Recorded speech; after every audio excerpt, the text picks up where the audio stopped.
Welcome to Grassroots to Bluegrass Volume 3. Influences, that's what we're talking about, and how these influences help shape a musical genre.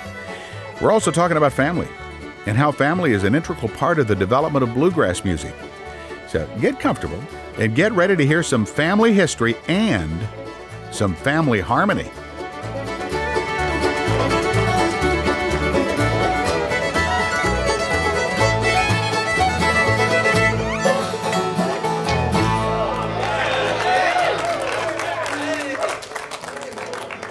I know I'm being very repetitive when I keep saying that so-and-so influenced me or was a highlight for me and such as that, but truly one of the greatest experiences I've enjoyed this entire time that I've been in the business was meeting Mr. A.P. Carter.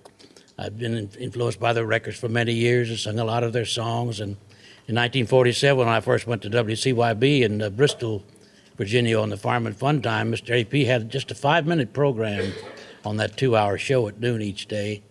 And he sold little testaments, I remember. And we'd rotate on that show, so between shows I'd get him aside or sit out in the windowsill of the old Shelby Hotel and pick his head. I would like to have asked a lot more questions, but I'm afraid he'd get bugged with me and run me off. So a lot of things went unanswered, you know. But I loved him so much. He never did talk a whole lot. He did he? So what I'm coming to is we're very pleased to have his daughter, Jeanette Carter, with us here. She and Joe are carrying on the tradition of the Carter family at the Carter Fold up in Hilton's. That's not the hotel, is it? Hilton's, Virginia. That's just out of Gate City over there. But she's invited me up several times. I was trying to cover the fact I forgot Hilton's, you know. You know, it's all right. It's really Macy Springs, and they took the post office out a long time ago, so you get your mail at Hilton's. Macy Springs, that was it. Macy Springs. That's right, I remember that, yeah. It was named after 3 springs. My daddy said it was there in the valley. A man named Macy had 3 springs. I'll be darned. Well, very interesting. You're carrying on with it well up there. Have a little museum as well, don't you? Yes, I do. And a show every Saturday night there, year-round. Has a bluegrass old-time festival a couple of times a year, don't you? I have a festival once a year, always the first Saturday in August. Yeah. Friday and Saturday. And it's soon be 25 years in August since I've been going. Yeah. That's a long time. It is indeed. But she still gets around a lot. She comes down to Norris, Tennessee to the Appalachian Homecoming, and each fall we have a chance to visit there. So I was really pleased when she found it possible to come and be with us on this bluegrass get-together where we're tracing the old-time music and mountain music up to what is now called bluegrass. You got any stories you'd like to tell us, Jeanette? Well, they was talking a while ago about chickens. Yeah. That's the way I bought my first altar harp. Really? Mommy would let me play her altar harp, and I said, well, I'd like to buy me an altar harp myself. And me and Helen, that's Maybelle's oldest one, of course, she's gone now. Yeah. We worked together, and Daddy gave me a quarter each time I went with them to me and her to sing. He'd give her a quarter, too. We both got a quarter. I don't know what she done with hers, but I saved mine to buy me an altar harp. So I got $13 to buy me an altar harp, and I told Daddy, I said, now bring me an altar harp. And that's what my first one cost. So back when I was a little girl, we took eggs to the store to buy groceries. And if you didn't have enough eggs, you'd take an old hen, you know, or something.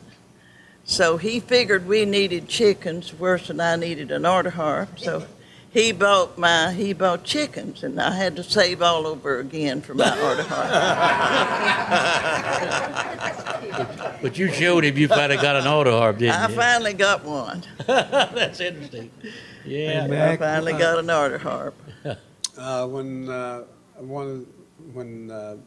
Martha and I started working up at Jeanette's place, we didn't have a fiddle player. And we wanted to work the place real well because we know her and respect her and love her. Yeah.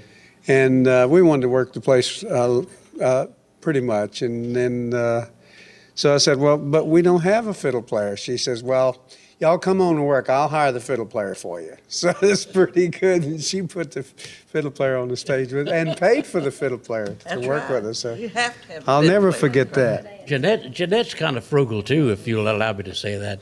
She learned that from that, though. from AP, didn't you, Jeanette? Yeah. But whatever Well, she they tells dance- you can. They dance a whole lot up there, the old hoedown music and like that, and they want a fiddle. So if they come in without a fiddle, I get somebody to play the fiddle. There you go. So that's the way it goes. That's wonderful. I'm trying to preserve and keep alive old time and bluegrass music. You're doing a good job. And that's what I'm trying to do, and I must be doing it pretty good. I'm going 25 years. That's right. Were you going to do a song for us? Did you have something to say, Bill? I just wanted to say a little something about Jeanette's dad. Back in 1953, when I left the Wheeling Jamboree, I could see the handwriting on the wall. There wasn't going to be any work all winter. And so in the month of November, the Dixie Mountain Boys and I just pulled out of Wheeling at the crack of dawn one morning and headed south. And came down and was with A.P. Carter, and we were talking about what we could do, some work. We had done some singing together, and we'd done some radio programs and things together. And I said, well, can you think of anything? Well, he said, there's folks over in Kingsport, that radio station. And I went over there, and the radio station didn't have any money left anymore because they just moved their studio. So I headed on out and went on further south, and those were in the days where Johnny Clark and I would share a foot-long hot dog for our meal for the day, I might add. And when I got settled, I settled back in Richmond, and I had a letter from Jeanette's dad, and this is one of the things that I always remembered about him. He said, you know, I didn't realize that you weren't going to come back here after you went to Kingsport. I thought you were going to come on back. And he said, I've got a few little houses up here in the valley, and he said I was fixing to give you and the boys a house to live in for the winter.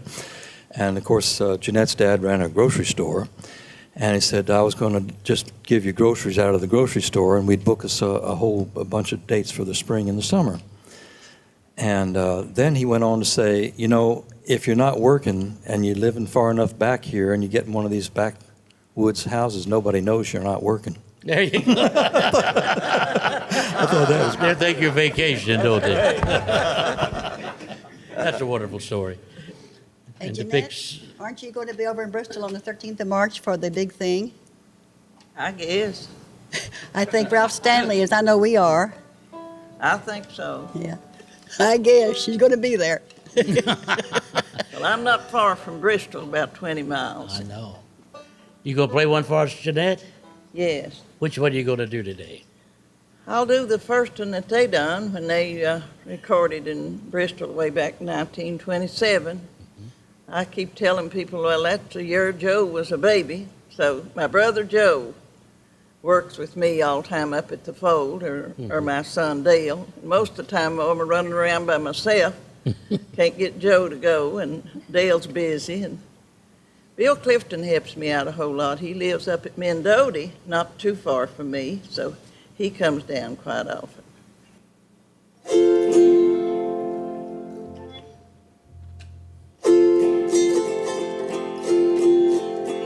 My heart is sad and I'm in sorrow, thinking of the one I love. When shall I see him? Oh, I'll never meet him in heaven above.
Thank you, Jeanette. That's so that low register that you and Maybell sing in just knocks me out. That is so reminiscent of the original records you had, you know. Mac, from earlier this morning, I can understand how that instrument, just as angelic as that sounds with Jeanette singing that, but I don't know if that can really do that for Little Roy or not. No. He was carrying on earlier.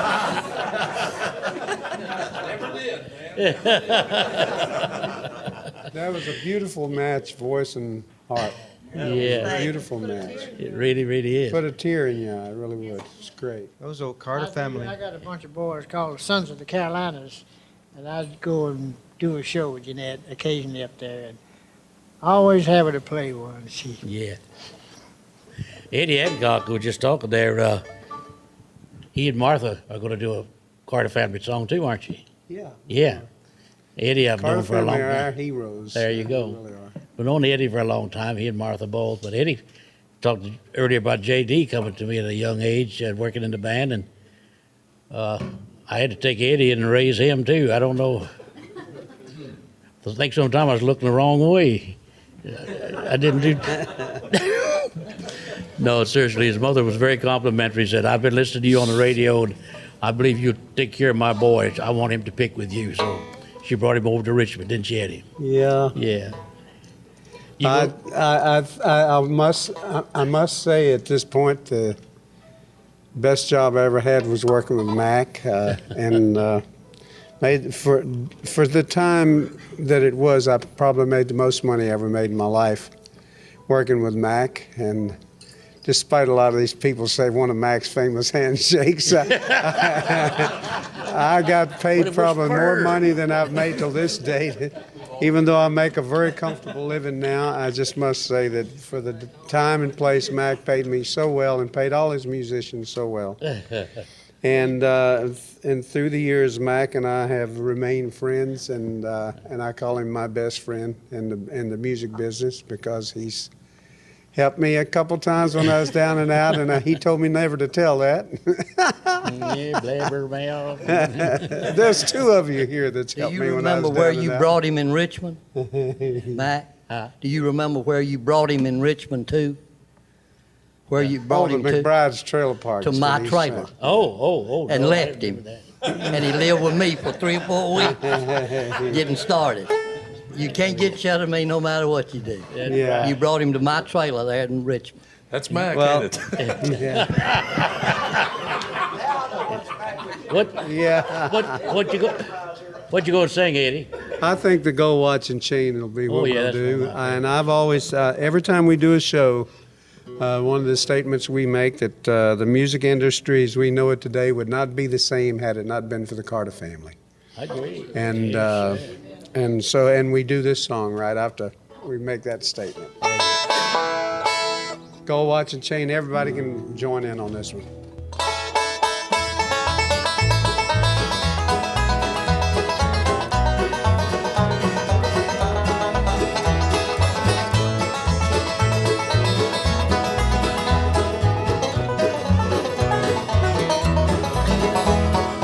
How can I stay here without you?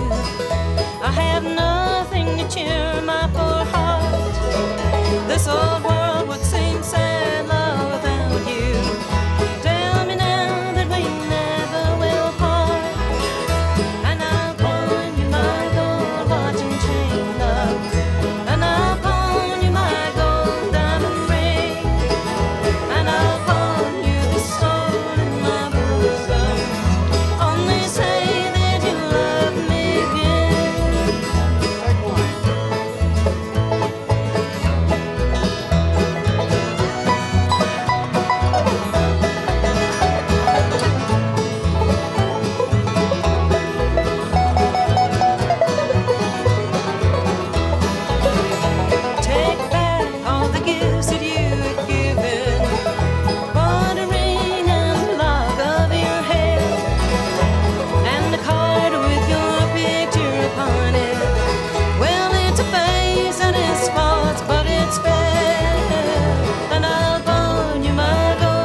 Thank you, Eddie and Martha. That's fine, fine. You make him sound good, Martha. Thank you. We've been together 26 years, this 4-year-old and me. Is that? People always tell me, like, man, you live with how old is she? And, they can't believe it. I said, well, I'll tell you what. I didn't meet her when she was 4, and we've been together 26 years. Now, you kind of figure it out for yourself. I can't help if I got old and she didn't. I know. That's aggravating, didn't it?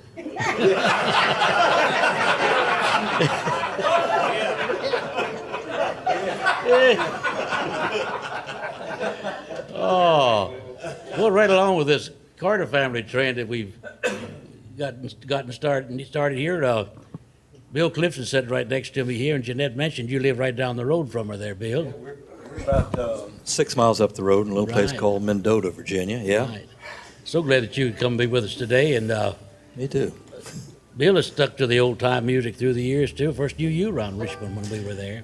Well, if it weren't for the Carter family, I probably wouldn't be playing music, but that was the first influence I had. The Carters and Wiley and Zeke Morris, the Morris brothers. And I still love the music of both the Morris brothers and the Carter family, although Zeke Morris doesn't play much anymore. In fact, he's hard to get out of the house. Goes down to the garage, I think, most of every day.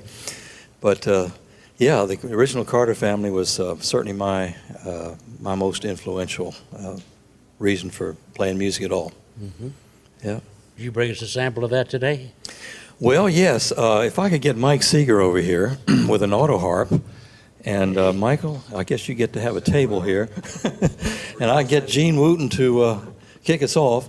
We'll do us an inspirational song here. This is one that I guess I've always liked inspirational songs that kind of had a nice message to them. They aren't gospel songs or sacred songs as such. They're just songs that have nice messages to them. And I recently had a friend who died in the village where we live, and he had made a comment just before he died. He'd been very ill. He said, nobody comes to see you when you're sick. I don't know whether, he was sick with cancer, but he just couldn't figure out why nobody ever came by to see him. And this is called Give Me the Roses While I Live. Hang on just a second, Gene. Okay.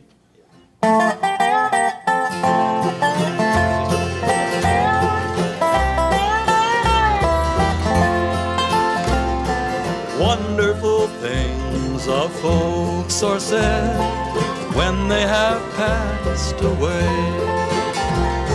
Roses adorn their narrow bed over the sleeping clay. Give me the roses while I live, trying to cheer me on. Useless are flowers that you give after the soul has gone, buddy.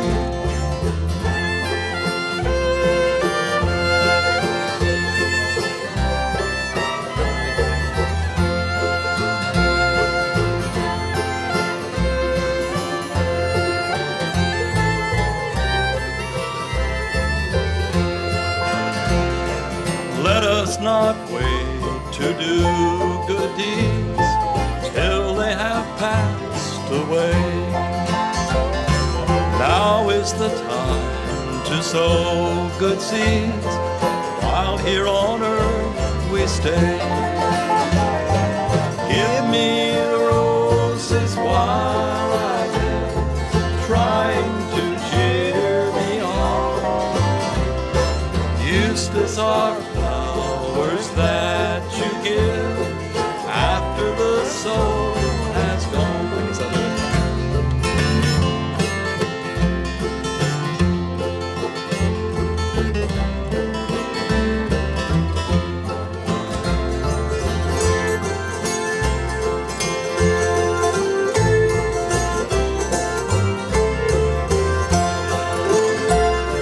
Kind words are useless when folks lie cold in a narrow bed. Don't wait till death to speak kind words. Now must the words be said.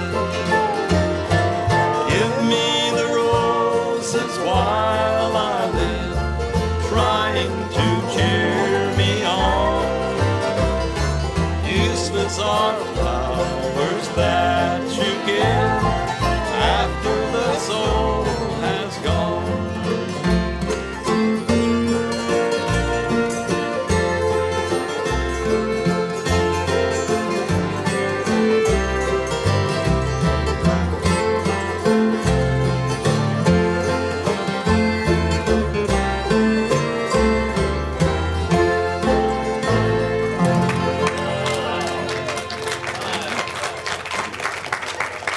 Oh, that's fine, Bill. Bill Clifton, fine. Bill, you moved to England for a while. I guess too long, Mac, yeah. I came back and nobody knew who I was anymore at all. Really? So I was over there 15 years. Were you? I didn't mean to move over. It just so happened I did. I went over to spend about 10 months. We actually let the house. We owned a house in Charlottesville at the time. And let the house to some nurses in the nursing program at the University of Virginia. And I said, now I may get back before 10 months is over, so you may have to move out. And they said, well, that's all right. And I stayed 15 years. Never could get the money to come home again. I don't believe that part. But I spent a most enjoyable weekend at your place in England one time. Yeah, we had a good time. I was over there on tour, and Bill, you lived how far out of England? 60, 70 miles, something like that? Well, it wasn't that far out, London, actually. rather. No, it's probably about 40 miles out. Really? Yeah. Mhm. Anyhow, I took the advantage of riding the train out there. I'd heard about the English trains and caught the train out to your place, and you met me there. Very interesting house you lived in. The house was made out of a ship that a seafaring man had dismantled, I believe, or part of it. Am I correct in that? I think, was I in a thatched roof house when you were there? I can't remember which house but I know was the in beams now. in my room had come out of this ship. Yeah. The old seafaring guy had dismantled and built part of this house with it. That's right, yes. Yeah. If I remember correctly. Yeah. I'm thinking, was Cyril Phillips with us that night when we went to the pub together? I don't know. You remember that? A retired farmer. Do you remember that? I believe so, yeah. Yeah. Cyril had lost his wife, and his daughters were all up and married and everything. And we went out to a little pub that he knew where he said you could do some singing. I'd never been to the pub myself. Yeah. And you had that. Incidentally, to interrupt you a little bit, Burl Ives had just gotten married again. It was in all of the London papers. And he was over there, apparently. Mm-hmm. And I don't know whether it was an English lady he'd married or what, but anyhow, he had a lot of publicity. Go ahead now with... Well, we we went into this little pub, and it was, I guess it was about, wasn't room for more than 50 people in that pub. Right. And we just decided we'd go down there and have a pint of beer and just visit and swap a few songs. And Cyril actually played the accordion, but I don't think he brought it along that night because he would have been unable to play it that night probably. But we walked into there, and as soon as we walked into that pub, why, there was a hush that ran over the whole pub. Everybody stopped talking, and everybody turned around, and they looked right at Mac. And I didn't know what they were thinking right away. I thought, well, they don't know Mac Wiseman, but he was aware that there'd been that article in the paper about Burl Ives the day before. That's who everybody thought I was. See? Everybody in the pub was sure it was Burl Ives that had come in. Yeah, well, we had an enjoyable evening there. I enjoyed it very much. Froggy went according. Yeah. Was it that night, Mac, that we did a 3-hour tape for John Atkins, that he wanted to do a reel-to-reel tape? Yes. Because you said something that I found very interesting, and if you're not going to mention this, I'd like to mention it because it's always stuck with me. This friend of ours in England named John Atkins, who'd done a lot of writing for magazines and put together some various long play albums for RCA Victor of Carter Family, Jimmy Rogers, and various other people, Hank Snow. And he asked Mac some questions about coming into the music and starting your recording contract. And Mac said, well, Randy Wood? Yeah. Randy Wood approached me, and he said, little old Dot Records had just started up, and he said, Randy Wood approached me, and he said, would you record some songs for Dot Records? And quite frankly, said Mac, I didn't know who was doing who a favor. He said, I decided to go ahead with it.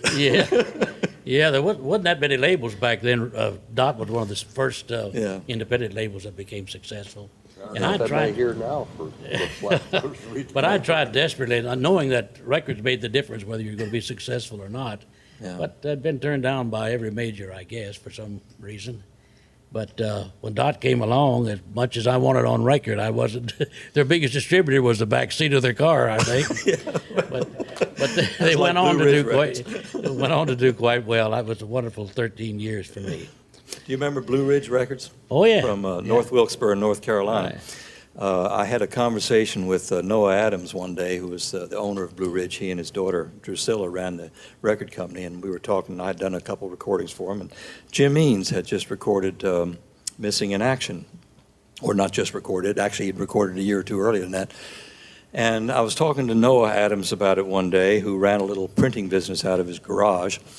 And he said, well, I said, I understood that MGM Records came in here and offered to buy the Jim Eanes masters and also Blue Ridge label and so forth and pay $50,000. Is that true? This is, mind you, 1950. $50,000 in 1950. I bought quite a bit of groceries.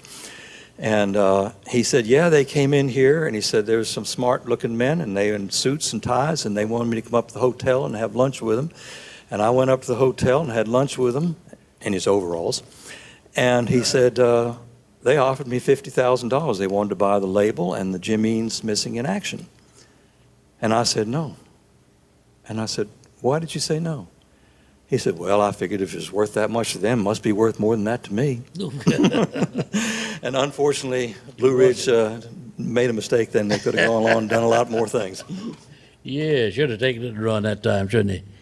Oh, well, we got so much great talent here that hardly know where to go next, but we got some folks on the back row back here, a couple of pretty ladies and a fine, distinguished-looking elderly gentleman there. 93, I believe Pop Lewis is. And the dude over here with the banjo is a booby prize to get the two girls, and Pop, you have to take that, you know.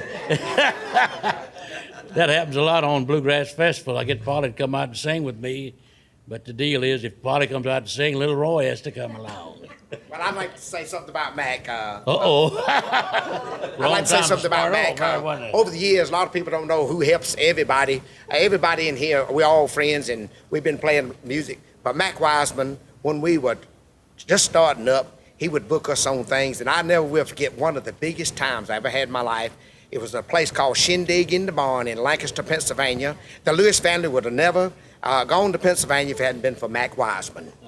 And looking over the crowd, I see somebody else that hadn't been mentioned, but I'm sure you are. It's Charlie Louvin. I remember the good days. I remember the good days when the Lewis family had our television program in Augusta, Georgia. We were just local around Channel 6. In fact, we just did our 44th Christmas television program for Channel 6 in Augusta. But back in the early 50s, I and Charlie would come with Paul Yandel. I never will forget it as long as I live. And we would sing on the program with them. And there was another lady that Polly was always crazy about, and it was Martha Carson. Oh, yeah. So the Lewis family, we got all ours put together by listening to what we call the greatest. That was Bill Monroe and Roy Acuff, and a group that nobody hardly ever mentions anymore, wonderful people, the Masters family, watching Mac Wiseman, watching ours brothers, Doyle Lawson, Bill Monroe, and Jim and Jesse. We just put it all together, and we're just happy to be a part of what's going on today. We love our bluegrass music, and we're going to keep doing it as long as we can. Hey, Roy, tell us about when Mac was on the stage up there at Renfro Valley, and you got in a canoe, wasn't it? Mac sings this song, Catfish John. Yeah. And if anybody has ever been to Renfro Valley, we'd been so many times. Well, every time you go up there, you didn't never know where the stage was going to be. It was always a different place. But at one year we went up there. They had the stage, which was a mobile home, and the water separated the people from the stage. Well, yeah. So a friend of mine from Yukon, Oklahoma, by the way, he taught Garth Brooks in school, and his manager, Gene Cranfield. We got this idea. He's a Potawatomi Indian. And he said, let's go rent a boat. We want to do something funny. So we went and rented a little canoe, and I dressed up like Catfish John. And when Mac Wiseman hit the stage, I don't know how far, could barely hear it. And I told Gene, I said, pedal me fast, pedal me. So here I go down the river.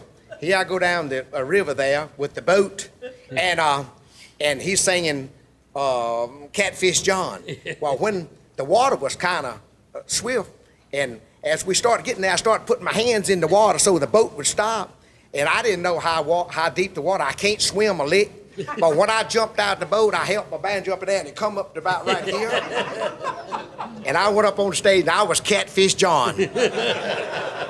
I did that with Mac, and we jumped back in the boat, and we tried to go upstream. There wasn't no way you could go back upstream. We had to go the other direction.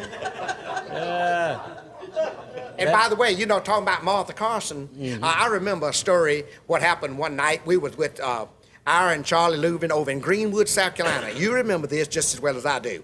I used to like to go to all the shows. It didn't make no difference who it was, just to look at the automobiles. It wasn't such a thing as a bus. But I remember one night we was with Charlie and Ira, and they had on pink coats. I thought that was the neatest thing. And Charlie stood high, and Charlie stood low, and Ira was high, and they would sing. And then after the show that night, Martha Carson was late coming in. She had 2 brand new 54 limousine Cadillacs, and they were both traveling too close to each other. One put on the brakes, and the other one run into her. They come there with 2 beat up brand new Cadillacs, and the doors was wide with clothes hangers. I never will forget it. Hey, well, I think it's about time that you sing us a good song. You want to talk to Potty? She can talk. Potty? Well, I never knew that till now, but you never let her say nothing.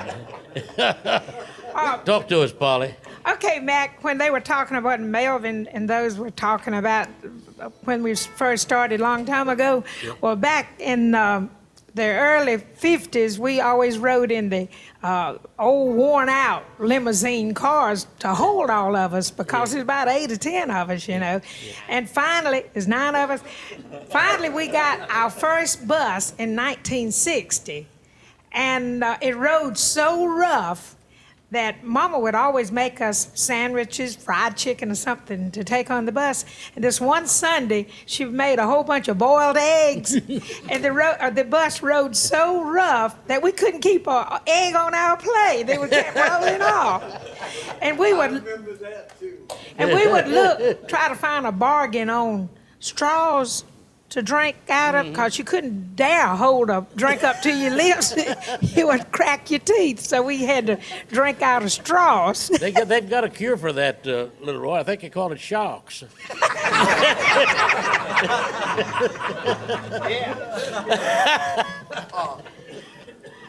We're going to go to this side and sing, can we?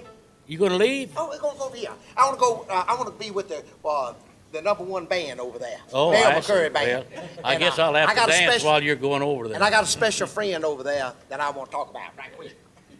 Oh. We don't pay for traveling here. Need a stand-up microphone. Yeah, hold that. I always enjoy playing, just being around somebody can play good as these boys right here. And that bass fiddle, I tell you what, we left Travis at home, but we got a good old mic back there. And I want to say one thing. Everybody's talking about fiddle players. Here's a guy right here, Buddy Spiker, and he's played on the Lewis Family Records for about 35 years, I guess. And we knew him when he was, we used to watch him on television when he was on the Wilbon Brothers show. One of the greatest fiddle players in the whole wide world, Buddy Spiker. Let's make Buddy welcome, okay? Thank you, Roy.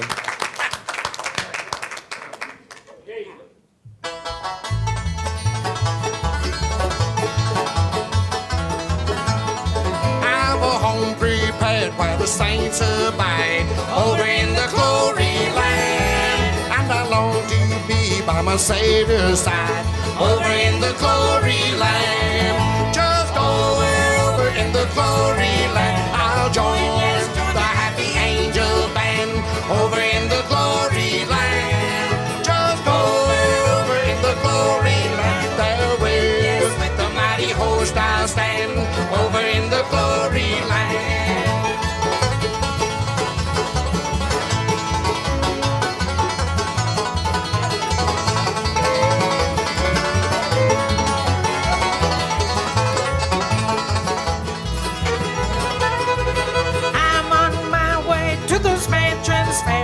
Over in the glory land, there to sing God's praise and His glory share. Over in the glory land, just over in the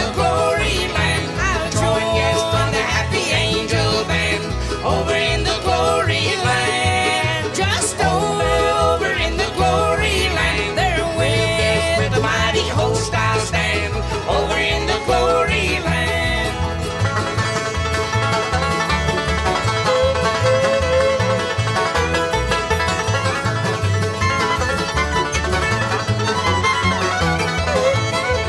Just over in the glory land, I'll join the happy angel band over in the glory land. Just over in the glory land, there with the mighty host I'll stand over in the glory land, over in the glory land,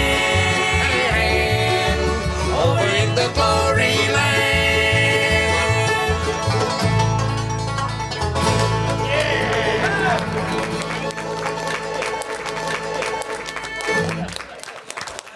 All right. Leroy, since you chose to sing right here, we need to sing our other song while we in this position, huh? I just asked Janice if you couldn't do one more of them anyhow. Okay. Leroy's going to bring the guitar around and we're going to sing a new song. This is a new one, and I hope Leroy slows it down rather than that fast. I'm going to get down so they can't see me. All right. Leroy, you don't have to. Leroy's so short, he don't need to bend down. Okay, here we go.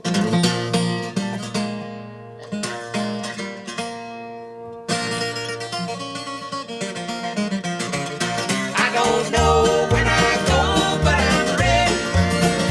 Could be morning or midnight or noon. All I know is I'm anxiously waiting for this flight that is leaving soon. I made plans and I'm taking a journey.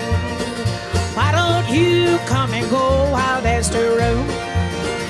Now I've already made my reservation on this flight that is leaving soon. I don't know when I go, but I'm ready. Could be morning or midnight or noon. All I know is I'm anxiously waiting for this flight that is leaving soon.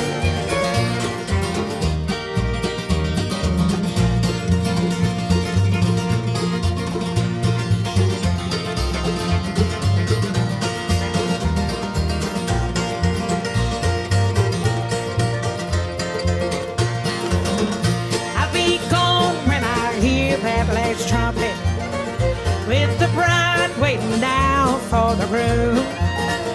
And the time is at hand for my departure on this flight that is leaving soon. Oh, I don't know when I go, but I'm ready. Could be morning or midnight or noon.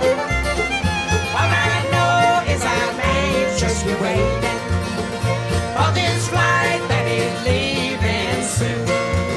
Oh, I don't know when I go, but I'm ready. Could be morning or midnight or noon. All I know is I'm anxiously waiting for this flight that is leaving soon. Oh, there's a flight that is leaving soon.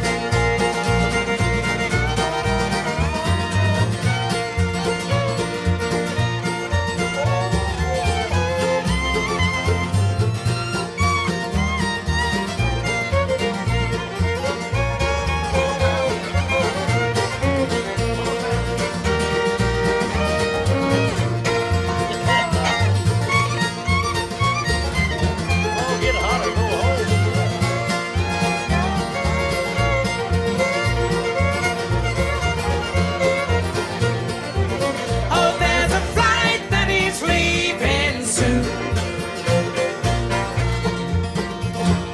Oh, yeah.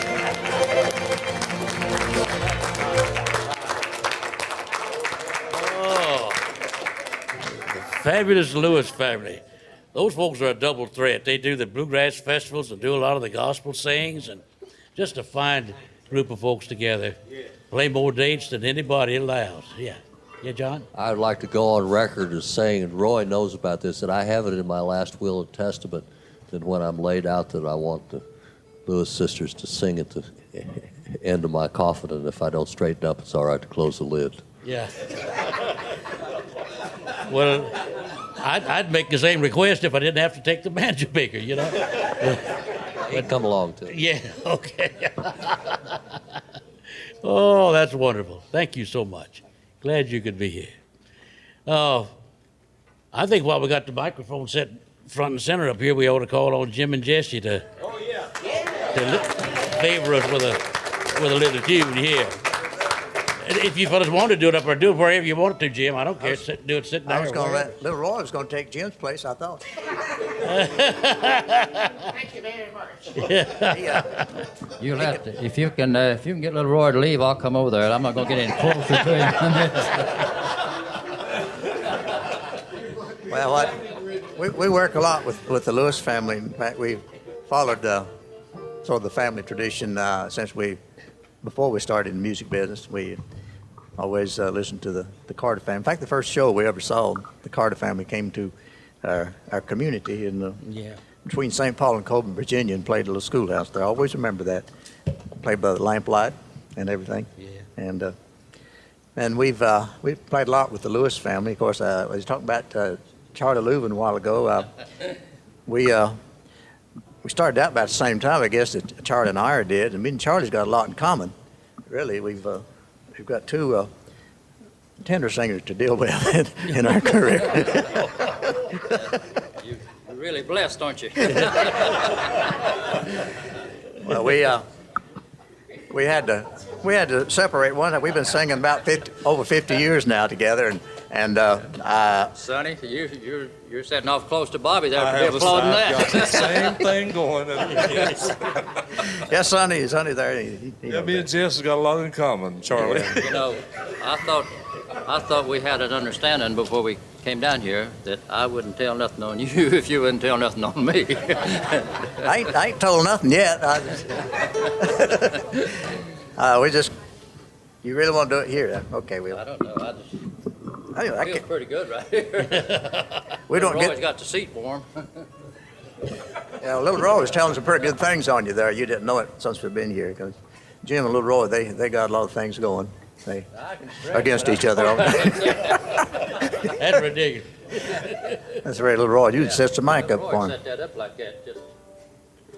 Jesse, you were talking about the early. Tell it all, Jim. The other day when we were trying to learn to pick and sing, and it's great to see Walter Bales here.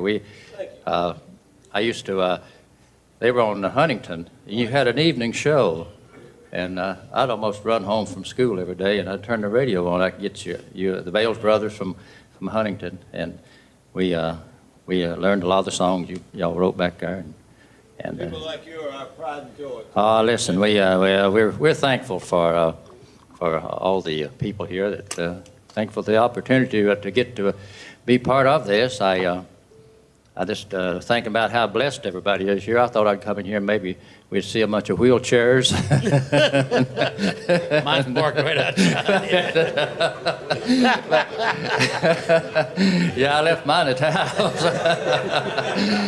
But it's great to see everybody here, and we have admired all of you down through the years. And Jesse mentioned Charlie over there. Jesse and Charlie, they were in the service together back in the Spanish-American War. That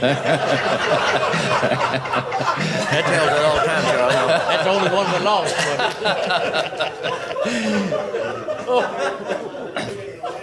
Charlie, I wouldn't have told that, but I remember those liner notes that you did on the album that time. How you bragged on my guitar playing, and even put it in writing. Now I guess we've recorded more Louvin Brothers songs though than any. Ira and Charlie had wrote some great songs down through the years, and we always admired you. I wanted to, since somebody handed me a microphone, I think I need to defend myself on that. Jim asked me to write the liner notes on an album, and I was glad to do that because I love them both. And so I wrote, and I just wrote the truth. You know, in the Louvin Brothers, there was Ira, and then the guy that just hanging on. You know, I played just enough guitar so that he wouldn't have to hire somebody.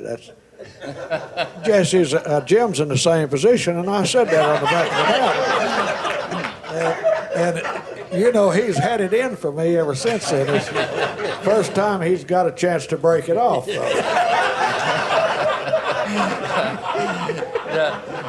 Charlie, that's why I got into handling the bookings and the money, because I knew Jesse had no way out.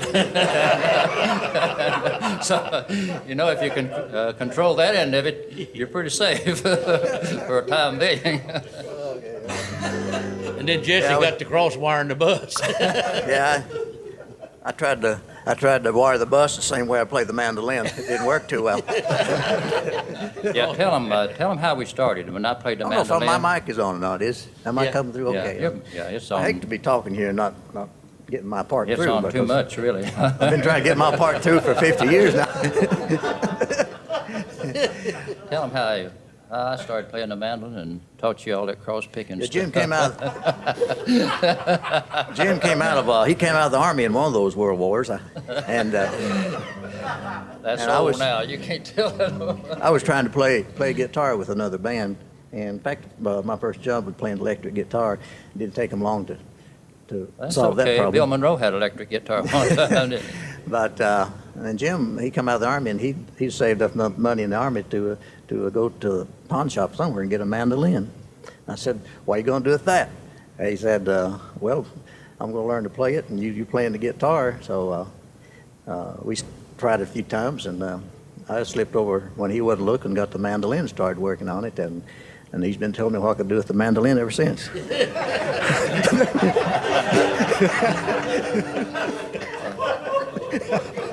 I got tired of hearing him complain about this. Said the mandolin's not in tune. I said, "Well, take it and keep it and tune it." Anyway, we started singing together, and I listened to a lot of mandolin players. Bill Monroe was one of the main influences I had, and another man that Red Rector, who was a great mandolin player, played in Knoxville, and one played with the Bell's brother Paul Buskirk. Not Paul, but Ernest Ferguson, and Paul Buskirk is always good. Yeah, but I remember Ernest. I used to hear him play on your records, and I said, "Boy, that mandolin sound good. I wish I could play like that." Anyway, I tried to do things like that, and I found out I couldn't play like those guys, so I decided I'd just try something else. So I started playing backwards, and Jim, he looked at me sort of funny, like, "What are you trying to do?" I said, "I'm just going to try to create my own style a little bit." He said, "I don't know, it sounds like a bucket of worms or something like this." Well, it didn't work too well to start with. Has it In fact, ever I'm worked? still trying to figure it out. Okay.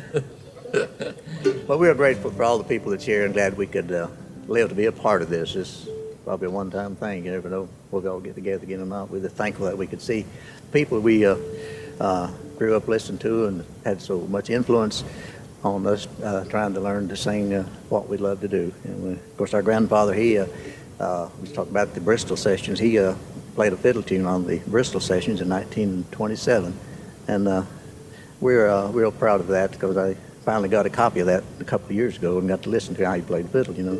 And You had never heard him? yeah, I heard him play. Jesse back fiddles home. just Yeah, like- we used to, yeah. I heard him play when we were growing Screams and up. all. Anyway, talking about the Louvin brothers, we were searching for songs when we got our first record contract.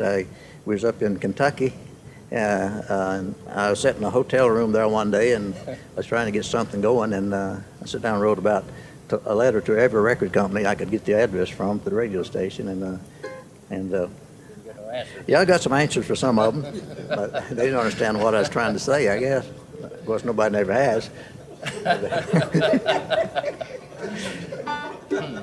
Anyway, we got our first record contract accidentally by running into Ken Nelson of Capitol Records up in Cincinnati when we was trying to get deals with other people, and surprisingly, he said he'd call us back on a Sunday, and we went home and I thought we'd forget about it, and sure enough, he called on Sunday and got us to record.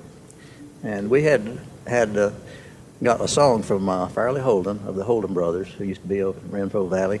And he said, "I got this song." He said, "The Louvin brothers wrote this." And he said, "I'm not going to get to record it." He said, "Maybe y'all could do it." And I don't reckon Charlie and I ever recorded that song, did you, Charlie? Are You Missing Me? What? That? Yeah. The Onion song. Yeah. Fairly Hold. I mean, he gave us a song, and we it's one of the first numbers we cut for Capitol Records, and we had some pretty good musicians. We had Sonny James playing fiddle on it, and a few other people, and I tried to play mandolin like this on it, and I see if we can do it. Greg McCann. I don't think so. Charlie, you come and get behind us, join in if you want to. Okay. Let's see if I can still do this now.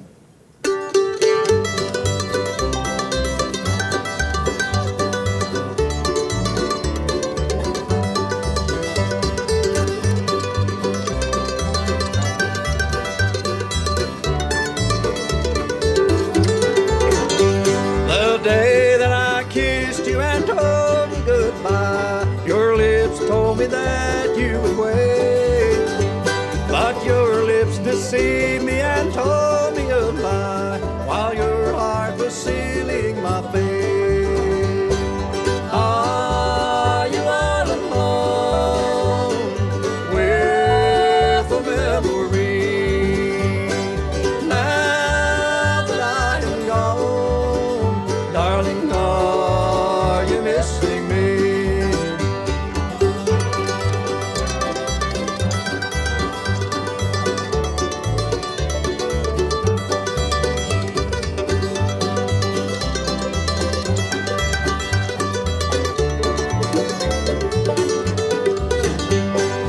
Out of the clear sky a letter then came, and just like a bolt from the blue, my castles came tumbling as I read it o'er. I still can't believe that it's true.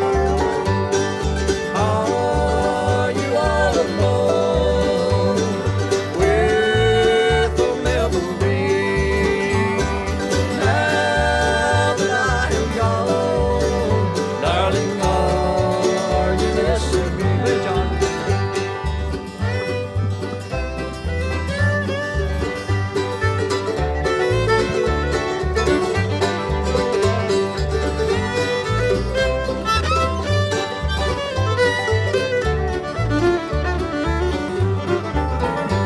It said that in spite of the vow you had made, the glitter of gold turned your head. And while I was trying employment to find, you married another instead. Are you all alone with a memory? Now that I am gone, darling, are you missing me?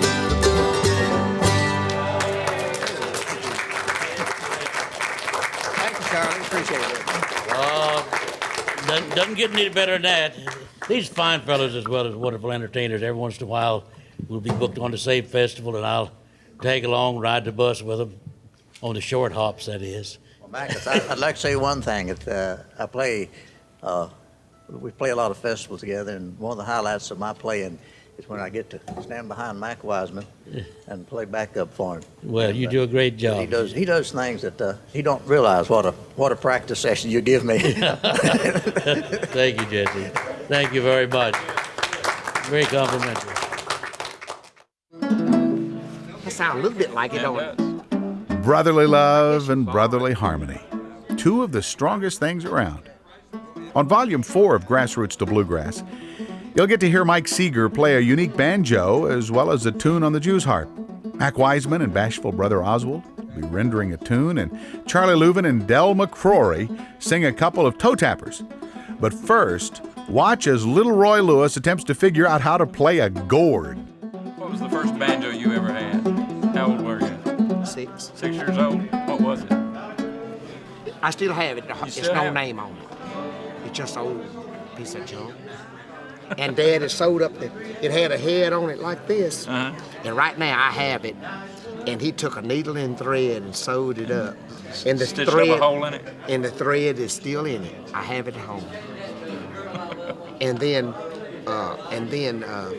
he went to a pawn shop and bought me one for about $20. And it was a it was a better banjo. And my brother Esley, he's the engineer on the railroad. He used to play banjo for the Lewis family before I did.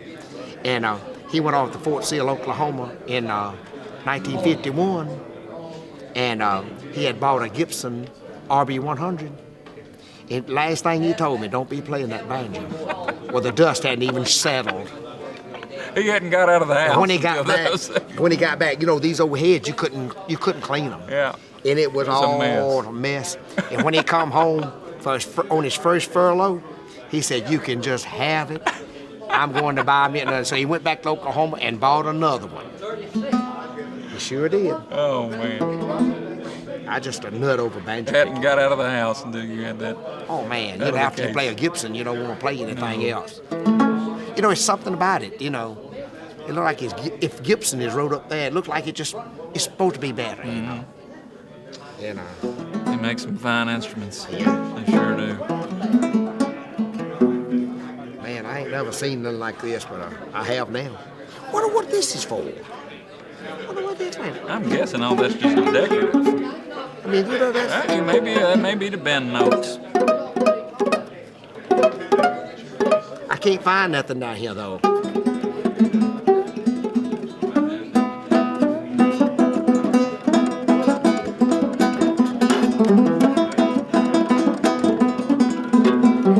I can't play it. It's just impossible. But I'm having fun trying.